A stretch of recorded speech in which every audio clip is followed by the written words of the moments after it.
Promised land is a promised land because of the presence of God.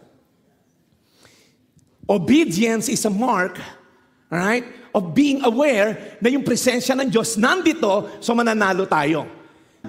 So sometimes meron tayong mga preconditioned mindset natin, may mga assumption tayo, hindi pa to yung promised land ni Lord. Baka nasa promised land ka na, hindi ka lang aware.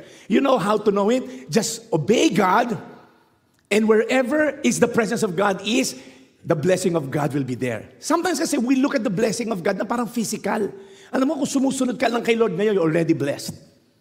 Maaaring hindi ka pa magaling, pero sumusunod ka kay Lord, maybe the promised land is on the way. Maybe you're on the promised land, hindi mo lang alam, but obedience is the key. You see, obedience aligns us with God's will and positions us to receive His blessing. Ulitin ko, yung pagsunod mo, si Lord, sinasabi, anak, sumunod ka sa akin, umalign ka, nakaposition ka for my blessing. When we obey God, right, blessing follows. Ano pa sabi sa Bible? Sabi ni Jesus, why do you call me Lord, Lord, and do not obey me? Do not do what I say. You see, obedience unlocks the blessings of God. Ano pa isang mark of a disciple? If you love me, you will obey me. Jeff, ano na ba tayo ngayon? By works na ba salvation? No. Obedience is a mark of salvation, not a means to salvation.